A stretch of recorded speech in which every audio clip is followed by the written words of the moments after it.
Good evening. My name is Zach Berkowitz. I'm with History Colorado. My office is at El Pueblo History Museum. Tonight's event is part of History Colorado's Borderlands of Southern Colorado online lecture series, offered by History Colorado Museums at El Pueblo History Museum, Fort Garland Museum and Cultural Center, Trinidad History Museum, and Ute Indian Museum. Before we begin tonight's program, in the spirit of healing and education, we acknowledge the 48 contemporary tribes with historic ties to the state of Colorado. These tribes are our partners. We consult with them when we plan exhibits, collect, preserve, and interpret artifacts, do archaeological work, and create educational programs. We recognize these indigenous peoples as the original inhabitants of this land. As always, I'd like to thank the Sangre de Cristo National Heritage Area and Colorado State University Pueblo for their continued support of this series. And if you'd like to join in support of our Borderlands project, we invite you to support this initiative by contributing at coloradogives.org/communitymuseumsonline. As you know, all of our Borderlands series is offered on a donation basis only, so your support will allow us to continue and expand on events like tonight. Tonight's talk is Naming the Unnamed at 10,200 Feet, the story of the Leadville Irish Memorial and the struggle of a 19th century immigrant community. Unfortunately, Professor Walsh couldn't make it tonight, so we'll hear from the leader of the Leadville Miners Union, Michael Mooney. Michael, I'll turn it over to you.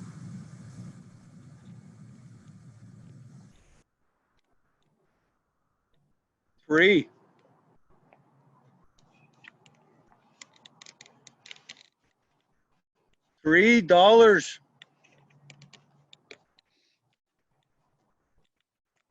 $3 a day. They pay us to work their filthy mines. We can't feed our families on $3 a day.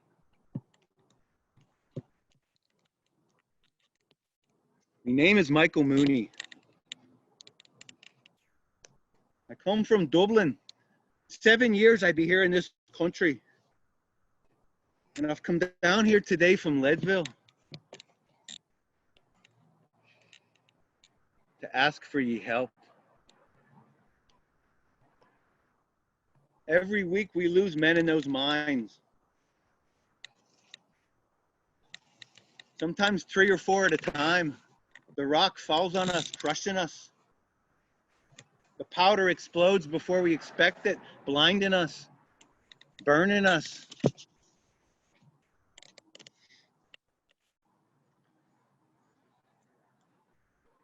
And just last week, the bosses, they said, no more talking in the mines, you filthy Irish.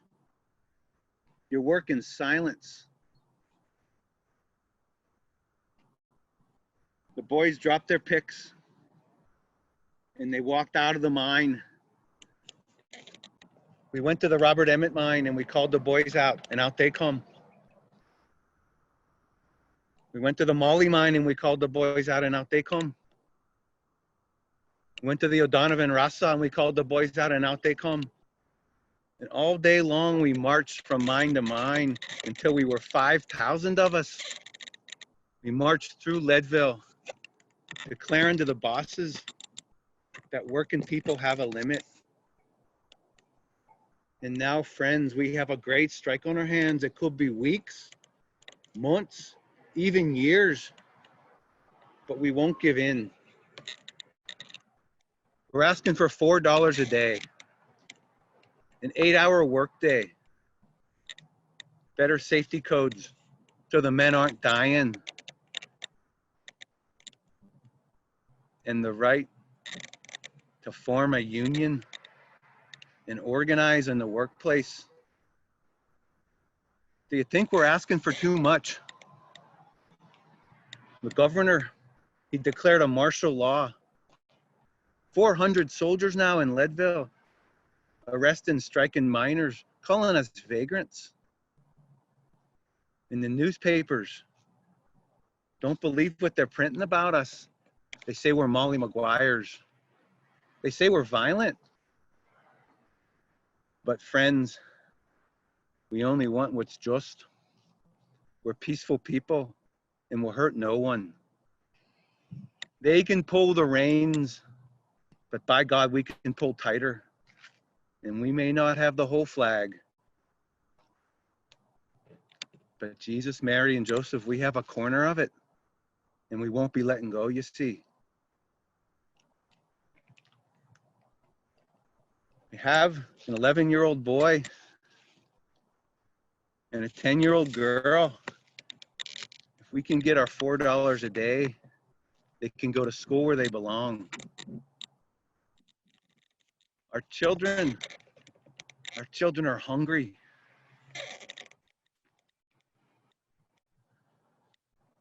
So friends, I best be making me way back up to Leadville. I want to thank you for listening to me story and giving me hope, you see, through your eyes. So I have a gift to leave you. Not a material thing. We Irish are poor, and all I have is me corncob pipe, and I be needing that.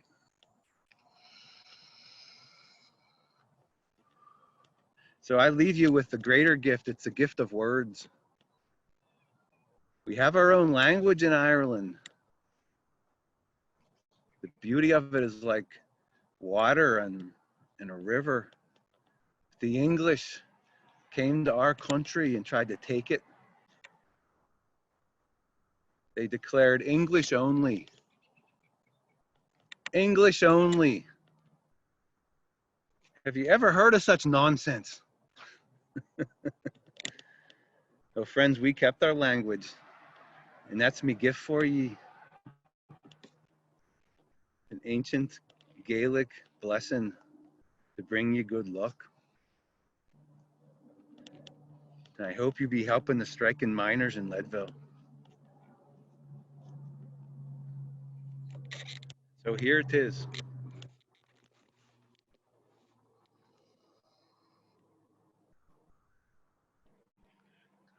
Gunare un boherlat. Gia gut. Swan.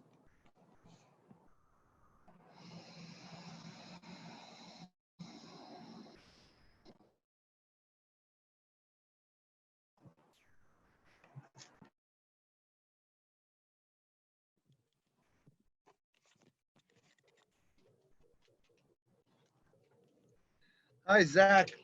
I'm so sorry I'm running late. I just got in. I'm so sorry I'm late. But I'll jump right into the presentation. Everyone, I just want to thank you for your attention. This is a little monologue that I do. I've been doing for years. I'm sure most of you in this audience have seen me do this before, and it's sort of my, this happened in Leadville. This story of Michael Mooney. Thanks, Anthony. I'm trying to follow the chat, and it's great to hear from people. So this really happened in 1880 in Leadville, and the leader, Michael Mooney, I became a little bit obsessed with, and I've written a book about him and follow his story all over the American West. And his story really embodies the Irish in the West and the Irish in Leadville. And so today I'm going to walk you through that larger story of the Irish community in Leadville. This is a story that hasn't really been told in Colorado. It hasn't really been a part of the canon of Colorado history up until now. And so my life's work is to make sure that it is. So I'm going to share my screen and walk you through a little bit. I want to leave time at the end for questions and dialogue and discussion. I'm really here to share this story, but I'm also here to hear from each of you. And I really want to hear your thoughts and ideas about this and how this how this kind of impacts you and your understanding of Colorado history. So I'll first say that Leadville had the largest Irish community in the 1880s between the West Coast and the Midwest, probably Chicago. And upwards of 3,000 Irish-born people in the early 1880s lived in Leadville. And that made it the largest Irish community in the entire Rocky Mountain region. Just about every Irish dignitary who was traveling across the country made a point to stop in Leadville and meet the Irish community there and give a speech maybe at the Tabor Opera House. That includes Michael Davitt, the founder of the Irish Land League, who spoke twice in Leadville. That includes the great Oscar Wilde, who gave a speech in the Tabor Opera House. And then Irish miners took him down into the Matchless Mine, and rumor has it that he outdrank the Irish miners at the bottom of the Matchless Mine. So this is an important story and an important community. The Irish occupied the east side of Leadville. The 6th Street Irish, as it was called, was almost entirely Irish. But they lived throughout the gulches and the surrounding areas all over Lake County. The reason the story of the Leadville Irish has not been remembered or told is it was a fairly short time. The Irish in Leadville, the boom started in 1878 or thereabouts and ended in the mid 1890s. So it's a 15 to 16 year boom, and people began to disperse and Leadville began to decline the population. So most of the Irish immigrants in Leadville abandoned Leadville and moved on to the next mining camp. So you're really talking about very transient young men mostly, but lots of young women as well, and very transient, very desperate, very poor, drifting throughout the American West, taking any job that might offer them a little bit of stability and security. These were, for the most part, the children of the famine generation, so they understood desperation and poverty immensely, and they've become very close to my heart and become my life's work. I'm going to begin with, so we're going to begin tonight's journey in Evergreen Cemetery in Leadville. Evergreen Cemetery is the oldest cemetery in Leadville. It's not the first, but it's the oldest. And in the back of the cemetery is the Pauper section. My good friend Kathleen Fitzsimmons, years ago, when I was doing a research trip to Leadville, she took me back and showed me this section. And this is also called the Catholic Free or the Old Catholic section of the Pauper Cemetery. And what it is acres and acres of unmarked sunken graves. The records demonstrate 1,300 or so in this section, but there are just about any historian of Leadville agrees that there's hundreds more that have not been counted, and estimates of the number of people in these unmarked graves reach into the thousands. And this is sort of what it looks like. Rows and rows that's stretched through the forest. The trees have since grown up around the graves. When the burials took place, it was clear. So when I walked away from this place some 20 years ago, I was changed, I was moved, and I knew that I had to, this is what I wanted to do. I was going to be a voice for the people in these holes. I've since learned that of the roughly 1,400 names we have of people buried in unmarked graves here, the average age is 22 or 23. And 48%, just about half, are children, 12 years or younger. Almost 1 in 10 is listed as stillborn. So I think those numbers speak for themselves, that they communicate how hard life was, what a struggle for bare existence life was for the Irish in Leadville. The Irish occupied the bottom rung of the social ladder in Leadville. They were beneath Welsh and Cornish miners and Scottish miners, Scandinavians and Germans, a lot of Canadians. And because they occupied the bottom rung of the ladder, about, upwards of 85 or more % of Irish men work menial labor jobs. So the community, this was an incredibly working class community. So the markers that were given to these graves, I'll back up, are these wooden planks. And they would etch the name into the plank, and that would be it. That's the only marker they were given. And most of these planks are since rotted and worn and no longer readable. We've discovered, some of my students, by the way, looked at all the deaths, the dates of death, and plotted out where there were clusters of deaths and discovered a few epidemics. Scarlet fever epidemics, I think, I forget, typhoid perhaps, that broke out in Leadville and contributed to these numbers of deaths and the young age that people died. So we're still trying to discover and figure out the cause of death for people. The caretaker of the cemetery, who's watched over it for many years, he's taken me to the back, way to the back of this unmarked section, and shown me what he claims are mass graves of victims of epidemics. But this is, again, just oral tradition. We have yet to prove any of this.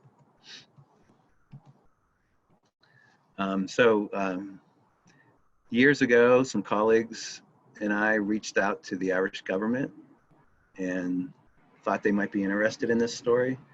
And the Consular General, Adrian Farrell, now a good friend, came up from Austin, Texas. And the city of Leadville delayed their St. Patrick's practice parade. They have every September, a St. Patrick's practice parade. I don't know of any other place that has such a thing. But they basically marched on Main Street right into the Silver Dollar Saloon. And anyway, they delayed it a few weeks to coincide with his visit. And there he is on the left in the blue jacket. He's no longer Consular General, but he was really a person who started a lot of this process in motion, the wheels in motion, in terms of our relationship with the Irish government. And so Adrian, they put him in an old fire engine and drove him down Main Street, and he didn't know if he should wave to the people or what he should do. So we ended up that weekend in the cemetery. We had speeches and song and a bagpiper, poetry, and it was really beautiful things. And there's now an effort to construct a memorial.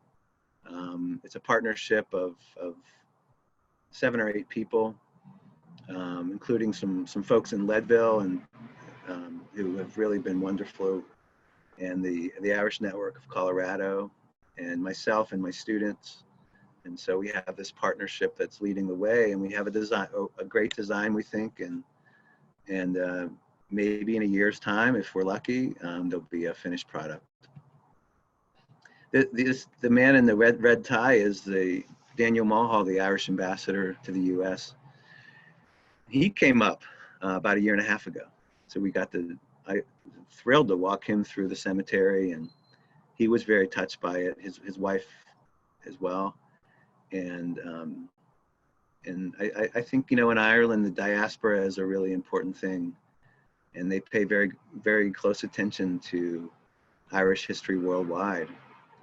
And so it's been wonderful to have the support of the Irish government. I'm going to skip through some of this and jump to the story of the Leadville Irish. This is, actually, I'm wearing the other side of this ribbon. So this is the Cloud City Miners Union from 1895.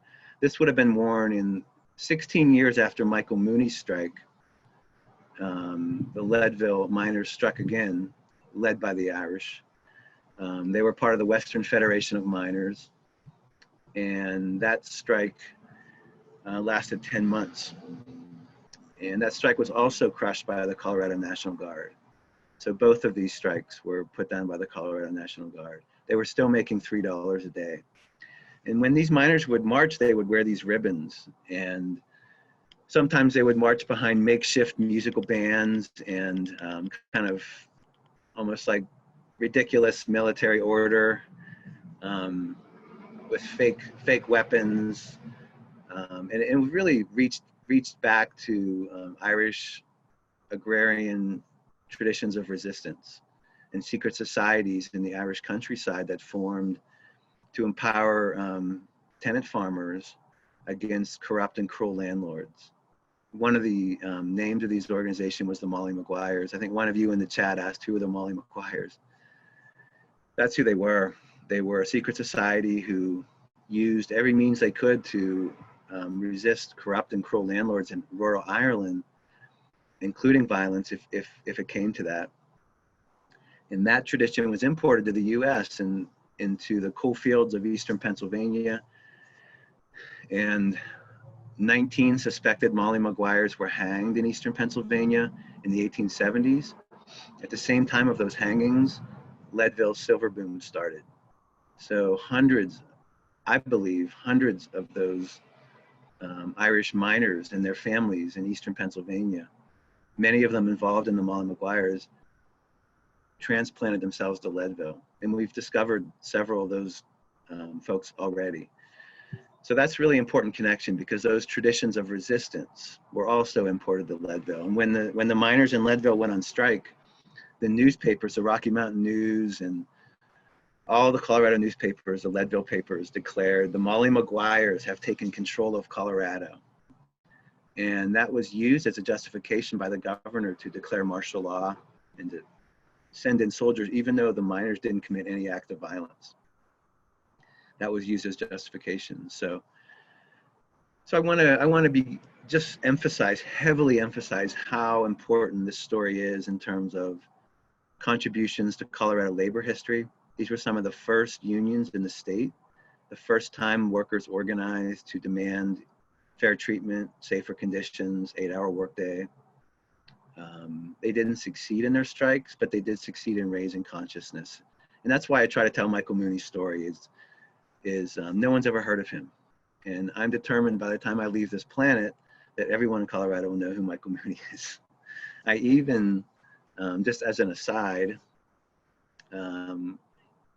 a good friend of mine, Diana Copsey, who may even be here, maybe with us tonight, she's a genealogist, and I often say in my talks that I would like to connect with Michael Mooney's descendants, wondering if they know the story of what he did and what a great leader he was. He kept the men sober, he kept them nonviolent, he kept them focused, he kept them detached from some of the more toxic Irish American politics of the time that were incredibly anti-Chinese.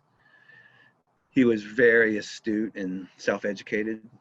And so anyway, Diana found his only living granddaughter, Marilyn Mooney, who lives near Los Angeles, and I've been in touch with her. She's 92 years old. She and some of her nieces and nephews. So, and I was right, they didn't know a thing about the story. They just knew he was a miner. So that's a little bit of the strands of how this has impacted my life in so many important ways. There's Michael Mooney, by the way, in the St. Patrick's Practice Parade. I was trying to inspire the people in the Manhattan bar to start a new strike, but they didn't seem very interested. This is a picture of Irish miners marching, strikers marching in Victor. Victor Cripple Creek was the other part of Colorado that had a heavy Irish presence. So both Leadville and Victor Cripple Creek had a strong Irish presence. You can see the men have the ribbons on their lapels. And that tradition goes back to the ribbon men, which was another secret society before the Molly Maguires in rural Ireland, the wearing of ribbons.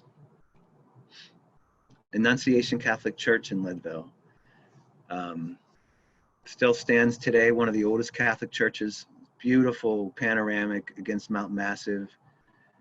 They just repaired their west wall, which was in a state of, it was beginning to crumble. Molly Brown was married in this church. Michael Mooney was married in this church. It was built by the meager wages of Irish miners. And an itinerant Irish priest named Father Henry Robinson started Annunciation in 1879. By the way, if any of you are familiar with Denver's Catholic parishes, Annunciation Church in Denver was also started by Father Robinson. And the architecture of the church is the same as the architecture of Annunciation in Leadville. So there was a direct connection between the two. This is a very peaceful place. If you're ever in Leadville, you can go in. There's a mural on the ceiling of St. Patrick. This is a map that I had made for my book. It's just really showing the part of Leadville that was most heavily Irish. And the little black squares with the dates on them, I was plotting out where Michael Mooney lived. So he lived here in 81, here in 83, here in 84, and you can see he was on 6th Street. This, by the way, I'll just point this out. 5th Street leads up Strayhorse Gulch, also known as Cleator Moor Gulch, to the Robert Emmet Mine and other mines. And Cleator Moor is a part of northern England where many of the Irish came from. They first went from Ireland to Cleator Moor, and then from Cleator Moor to Leadville. And there were so many of them, they named this gulch Cleator Moor Gulch. So these Irish miners who ended up in Leadville, they ended up there after trying mining in many, many other places in Europe, Canada, and the United States. And I'll talk about that a little bit later, the migration patterns. So just to give you an idea of numbers, I don't want to throw statistics at you, but just in terms of numbers, you can see is more heavily weighed toward first generation by about 56 to 44%. The male to female ratio was 4 to 1 or 5 to 1, something like that. And you can see also the percentage of people who were single or married or widowed. So this was a place where overwhelmingly young transient men went to find a new life. Just to give you an idea of how large this community was compared to other ethnic groups in Leadville from the 1880 census material. A lot of those Canadians, by the way, were Irish Canadians. So the Irish numbers are actually larger than they are here. The next largest were England for the most part. That's Cornish miners, and you can go down to Scandinavians. But you can see it's heavily northern and western Europe. At that time, the mines in Colorado were somewhat segregated. The hard rock mines were northern and western Europeans, and the coal mines were Eastern and Southern Europeans. And that segregation lasted through the turn of the century into the early 20th century. One of the things I did is I made connections to the migration networks, where these Irish miners came from and how they made their way to Colorado. And I discovered that nearly 40% of the Irish-born miners were from County Cork.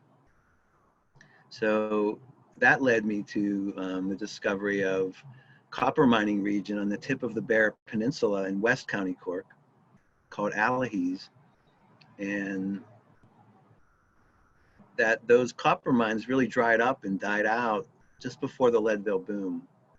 So that little town in the tip of the Bear Peninsula produced thousands of miners to North America.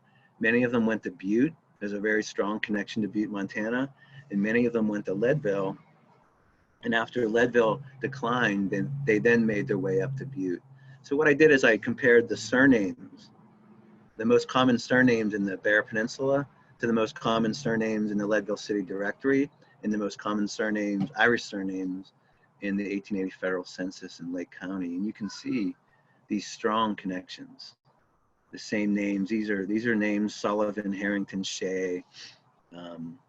These are Cork names and names that you see all over the Bear Peninsula. So that, to me, that was helpful in kind of solidifying this important connection to Ireland.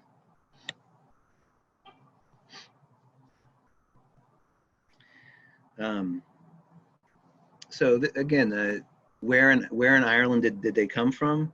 And you can see from these statistics, from the Annunciation records, marriage and baptism records, that list the county, which was gold to me. I was so excited when I saw that these records listed the county of birth. You can see the heavy emphasis on Cork, and that's because of the Beara Peninsula mines. The other counties, Mayo, Tipperary, also had mines. Waterford had mines, Kerry, Donegal, but these are the western counties. These are the wild Irish, the Irish that were never conquered, the Gaelic-speaking regions of Ireland, and that's where the Leadville Irish came from. Of those Irish Americans born in the US, I wanted to establish their migration network patterns as well. And so plotting out their states that they were born in, many of the Midwestern states were quite prominently represented, but New York and Pennsylvania were by far the two most represented states. And I think New York for New York City, that being the most heavily Irish place in North America at the time, and Pennsylvania because of the connection to the Pennsylvania anthracite region in eastern PA. I'm gonna relocate. If you'll just give me one minute, everyone, because it's getting a little bit cool. Michael Mooney needs to go inside, so give me one quick minute.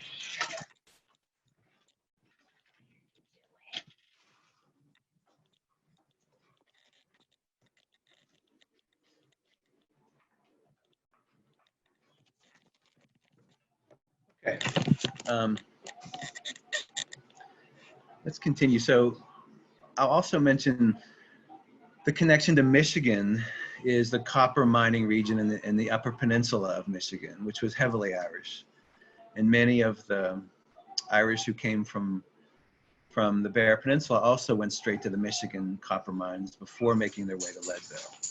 So I was able to trace out these migration networks. It was very important to me to do that. I'm also highlighting the occupations of these Irish, and you can see among the men, overwhelmingly miners, laborers. This is first generation, and for women, there really weren't a lot of options. Domestic and laundress, or running a boarding house or a lodging house were just about the only options that they had. So again, this is first generation. You can see also some railroad laborers at the bottom. In the census, there's a railroad gang working in Granite just south of Leadville, about 400 Irishmen in the middle of nowhere building the first railroad to Leadville. So it's clear what, just how working class this community was. This is second generation. And you can, so these are US born Irish in Leadville. So you can see the same working class theme, but as you get down, you can start to see the beginnings of a professional white collar class. Engineers, skilled workers, clerks and engineers begin to appear. And for women, you see hints of the same thing toward the bottom. They're school teachers. So with the second generation, there's this slow hints of improving life. These are just some photos of Irish women in Leadville working as laundresses. I love this photograph. I want to say that there was great tension between the Irish community all over the West and the Chinese community, and sometimes that those tensions led to violence. The tensions were somewhat based upon competition. Irish women and Chinese men were competitors in the laundry business, and so in many communities, miners simply banned Chinese immigrants from moving there, Chinese miners from moving into communities. And that was the case in Leadville. Chinese people were banned from living there. And if a Chinese family tried to move to Leadville, they were met with violence. Some photos of some Irish domestics, or they were called generically Bridgets. And here it is, everyone, Michael Mooney's grave. This was, so I decided I was going to find his grave. So I called Los Angeles. I knew he died in LA. I found him in LA in 1920 census, so I knew he must have passed there. So I just called the oldest Catholic cemetery, which is Calvary Cemetery in East LA, and there he was. They said he's here, and he's buried there with his wife and one of his sons. Two of his sons died tragically. One was 2 years old and died in Butte. Mooney went to Butte for a little, and the other was 25 and died in a streetcar accident in Los Angeles. This is just a map, a visual of where the Leadville Irish came from in Ireland, different counties. Cleator Moor region, by the way, is somewhere here, by the way. So many of these miners went to Scotland and England first to mine before making their way to North America. Last summer, I flew to Dublin with my bike and rode to the Allihies, to the tip of the Bear Peninsula. It took me 3 days to ride there. It was unbelievably beautiful, and did some research there. And the people there were so receptive to learning about this connection, because they all knew about the connection to Butte, Montana, but none of them knew about the connection to Leadville. So what we're doing really is marking this important ethnic community in our state, but because it was a brief boom, the story has not been told, and the story reaches all over the world. These are some of the mining communities that the Leadville Irish came to Leadville from. So up in upstate New York, there were some lead mines near Lake Champlain. The Upper Peninsula of Michigan, I've talked about the copper mines. The most important one is the anthracite coal region in eastern PA. And that's, by the way, where Joe Biden's from. And so he likes to trumpet his working class roots and his Irish Catholic roots. And so he's a part of that diaspora. Lead mines in southwestern Wisconsin, northwestern Illinois also had a connection. This is impossible for you to see, but I think I'll just point it out to you. I can't unfortunately blow it up right now, but in the census, when I went through the entire 1880 Lake County census when I did this research, and one of the most fascinating things I discovered was in a boarding house. You see how they're all listed as boarders and lodgers in these boarding houses? I found this woman, Helen Donovan. It's clear that she's listed as a female, not a male. That's an F, very clearly an F. She's 19. She's living as a lodger with all these men, and her occupation is a miner. That's extraordinary to me because women weren't, it wasn't acceptable for women to go into mines. They were considered bad luck, that accidents might happen, not to mention the social stigma. So somehow this young Helen Donovan managed to overcome that. This is the hill. This is Fairview Hill, just outside of Leadville, where the miners gathered when they began the strike, and where Michael Mooney gave a speech to rally them. And I took my family up there on the 140th anniversary of the strike, which was May, and read the speech. They thought I was crazy. But that was meaningful for me to mark the anniversary. Here's the speech, everyone. I'll just, maybe I'll read part of it for you.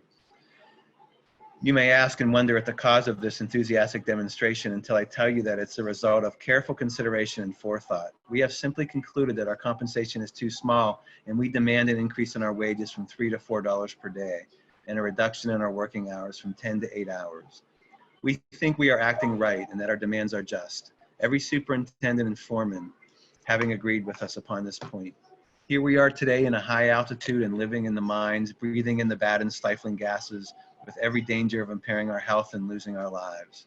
Not only this, gentlemen, but we have been denied the privilege of thinking and acting for ourselves, and that to which, as free men, we are entitled to. Now we are told not to talk with each other while at work and are strictly ordered not to smoke. This is a small privilege, gentlemen, and God knows that living in continual candlelight is gloomy enough. Now we have just come to this conclusion, that if they can pull the reins, we can pull tighter, and we are determined to have our rights no matter what comes. We can't stand this oppression, and we declare it right here. The amount of ore taken by each man in a day is sufficient to pay the expense of the month, as they are working 10 hours. Fair play is all we want, and that we will have. You can see by this speech, just how deeply thoughtful Mooney was and strategic he was. He was very careful not to frame the strike or the miners in any radical terms, but in sort of common sense terms, appealing to mainstream people that this was right. I love that line. We've come to this conclusion: if they can pull the reins, we can pull tighter. I think anyone that's ever faced any sort of oppression might relate to that. This is a little poem that was sung somehow during the beginning of the strike. As the miners marched through Leadville. This was a big moment. The whole Colorado economy came to a standstill. And the business community in Leadville went into a panic and organized to convince the governor, including Horst Tabor. He was one of the leaders of this, to convince the governor to send in the National Guard. They also went out and hired a kind of a private army to try to intimidate the strikers.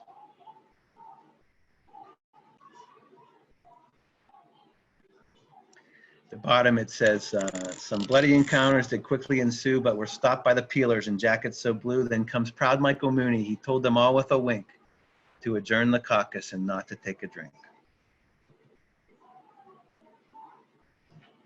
Isn't this quote something that immigrants of any era can relate to?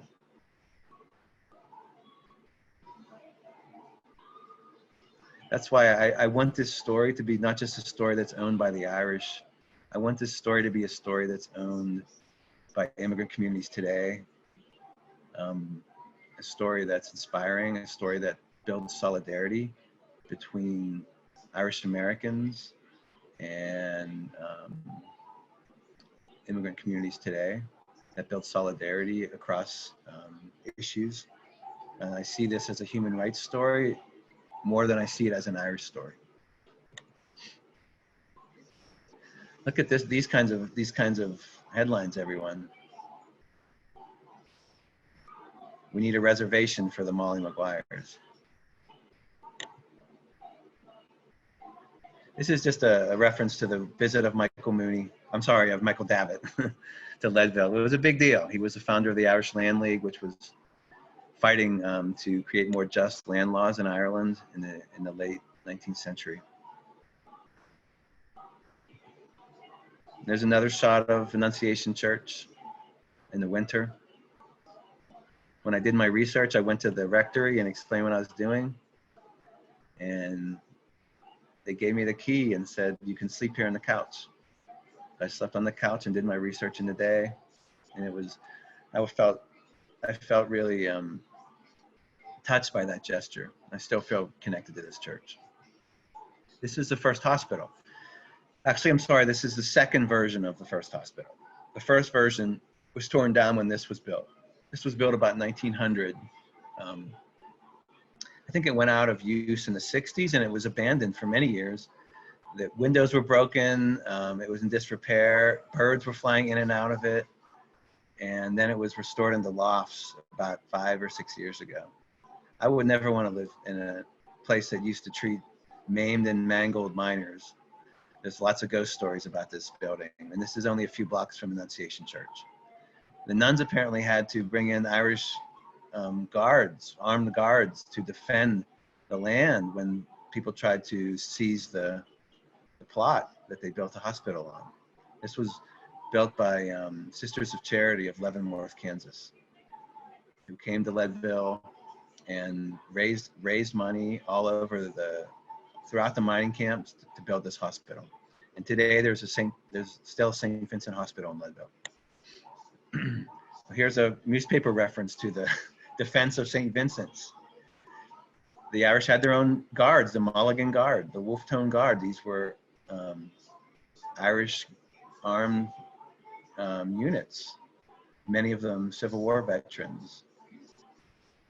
And when the governor called them out to put down the strike, the Mulligan Guard, the Wolf Tone Guard, were called out to put down the strike. Guess what they did? They disbanded. Instead of take up arms against their fellow countrymen, they disbanded. So I want to kind of end with just how meaningful this has been for me, everyone. I did this as my dissertation 20 years ago, or almost 20 years ago. And it's now a manuscript. I can't wait to get it finally published. But I give talks all over the state. And when I share the Unmarked Graves story, often people approach me and ask me about ancestors that they had in Leadville, but they don't know what happened to them or where they're buried. And this is Diana, forgetting her last name. She approached me after a talk last year and told me she had a great aunt and uncle, twins, who died in Leadville and no one knows where they're buried.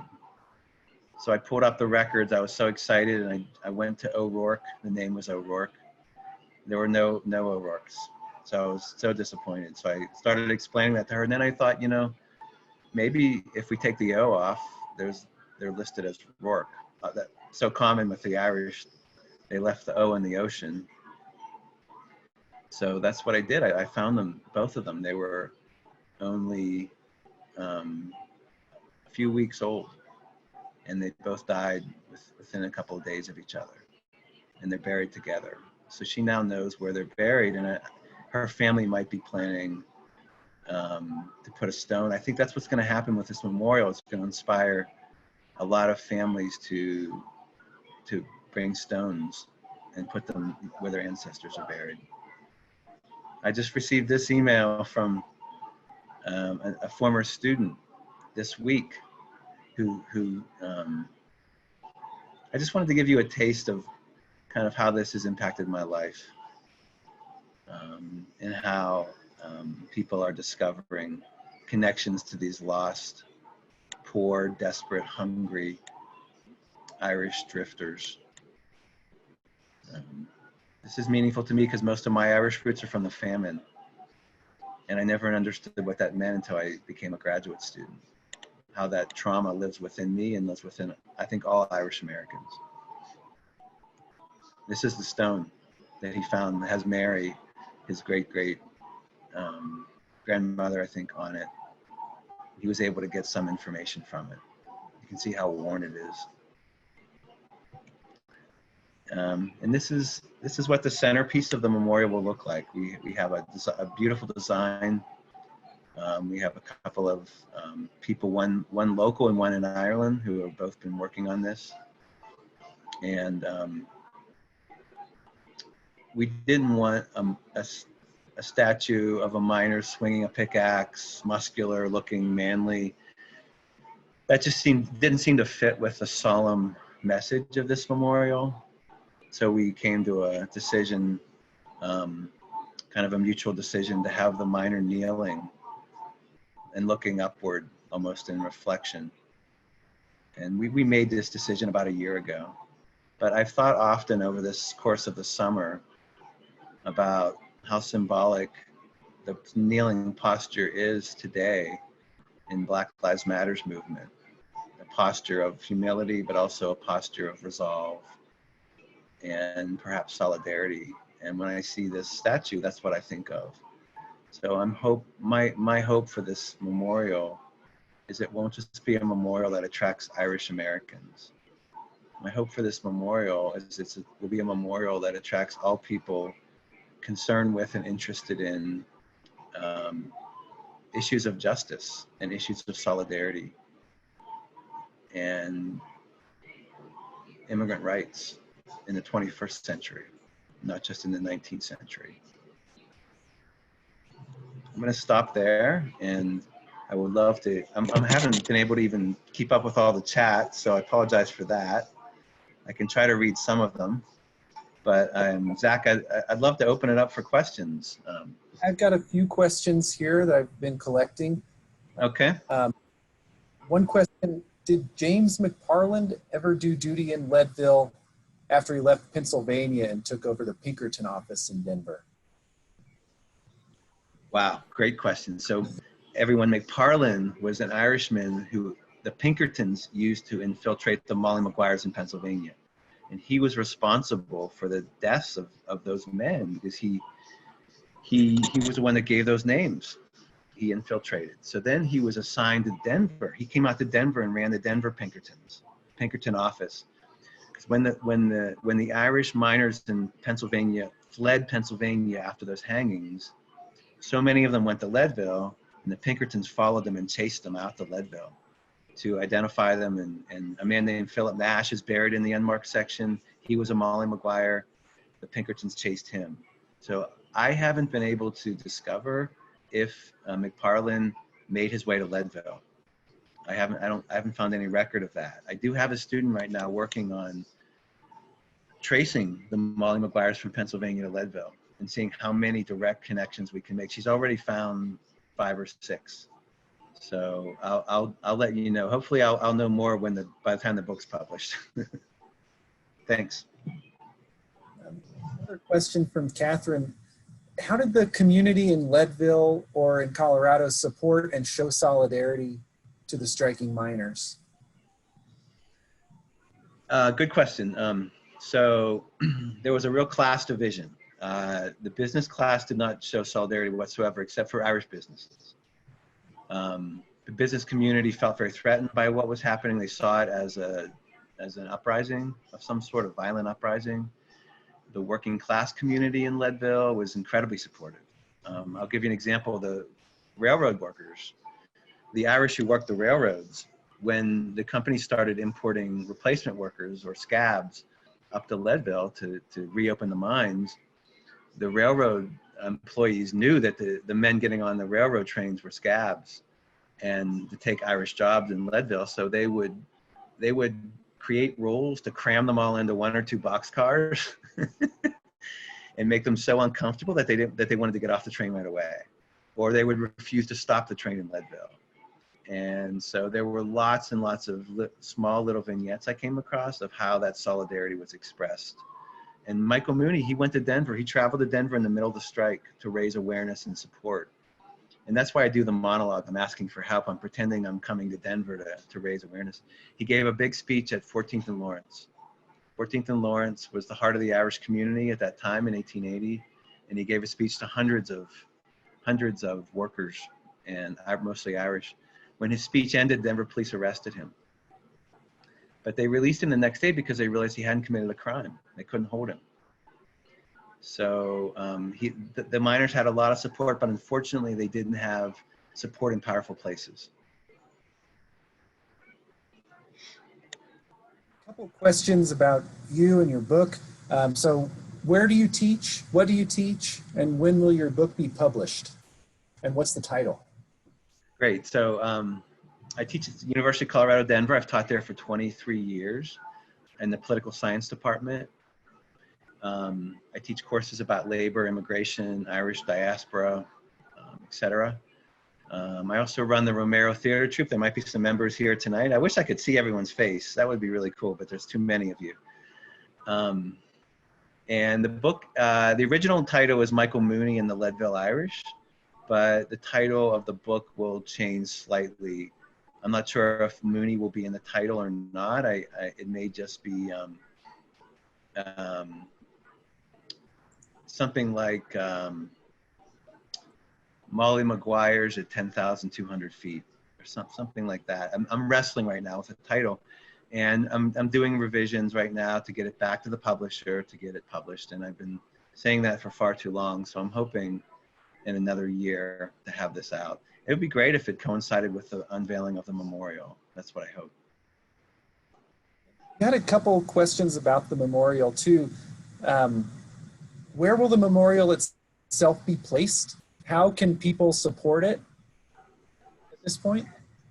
Yeah, it's going to be in the in the Catholic Free section, the Pauper section. So if you drive in the main entrance of Evergreen Cemetery, you'll see the memorial. It's going to be about a couple tenths of a mile straight back. There's a big clearing now. They've cleared some trees, and the dirt has just been delivered, so it'll be visible from the main entrance. And yeah, to support it, you can go to the Irish Network of Colorado's website and find a link there to supporting the memorial. If that doesn't work, email me and I will put you in direct. I will send you a link to I don't have it with me right now, but it's you know, it's been a great effort across the Irish American community and Irish community locally in raising funds for this. People really care about this. And thank you, Chris, for throwing that link in the chat. I'll also include that link in the follow-up email, or probably next. Here's a question. What's the history of Clan Negal in Leadville? And I'm not sure that I pronounced that right. Yeah, it's hard to know because they appear in so few of the records. And by that, I mean newspaper accounts. There's no written records by the organization. So I'll just say this. Throughout the Rocky Mountain region, in mining camps that were heavily Irish, there were organizations that were deeply nationalist in their work and their efforts. And they raised money to support Irish independence and resistance against English oppression. And sometimes that meant the money could go to arms. So in Butte, there was, and these organizations had, so Clan Negal was kind of a organization that had many chapters around North America. But there were chapters of groups that had very benign sounding names, like the Robert Emmet Literary Society in Butte that did this work. And in Leadville, there was, I think they were called the Wolftone, or in Aspen, they were called the Wolftone Guards. And that's the work that they did. And in Leadville, there was also a Robert Emmet Society that did similar work. So I haven't discovered more of these groups in other mining camps, but I haven't looked yet. So I suspect they were everywhere there was a significant Irish community, there was a group that was raising money for the Irish cause. And that's work that some of my students are working on right now. I have a lot of students who are really interested in doing primary source research in Irish American history locally, and they're working on some really interesting projects. And by the way, everyone, I started this group. It's called the Rocky Mountain Irish Roots Collaborative, or Collective, Rocky Mountain Irish Roots Collective. And there's a Facebook page, and I announced we have monthly events. So if you're interested, you just search Rocky Mountain Irish Roots Collective on Facebook, and you can like it, and you'll receive the announcements. You could also email me, and I can put you on the email list as well. I'm going to put my email address quickly. Yeah, so feel free to reach out to me about that. I'm collecting these links. I'll send them out in the follow-up email, but if you'd share, you could share any of those you'd like to go out, Jim, I can send them. Just sometime in the next few days would be great. I think one last question we've got time for. Is there any online resource where we can see a list of the known or named burials at the Evergreen Cemetery? It hasn't been uploaded yet to any websites. I have it, and I'm happy to share it. If anyone wants to email me, I'm happy to share that list. It's also available at the Lake County Public Library website, where you can get access to lists of those buried in every section of Evergreen Cemetery. But eventually we will have that list uploaded once the memorial is getting closer to being complete. So I know there's so many of my friends out there tonight who tuned in. I'm so happy that you did, and I wish we could go on for all night long. But I'm just so happy and grateful to be here, and that you all have an interest in this larger story. Yeah, thank you so much, Jim. And thanks everyone for joining us this evening. A lot of folks have asked. We will share a recording of this on History Colorado's YouTube channel in the next week or two.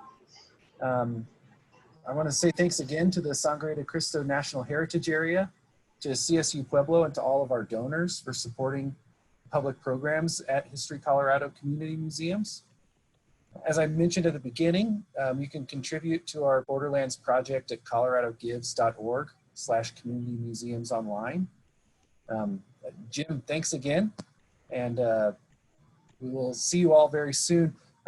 One last thing, we do have a program coming up next week about Charo culture in Colorado. That's next Thursday, October 22nd, same time. Everyone's invited. It's another donation-based program. I hope to see you all there. Jim, thank you, and thanks everyone for attending. Have a good night. Thanks, everybody. Good night.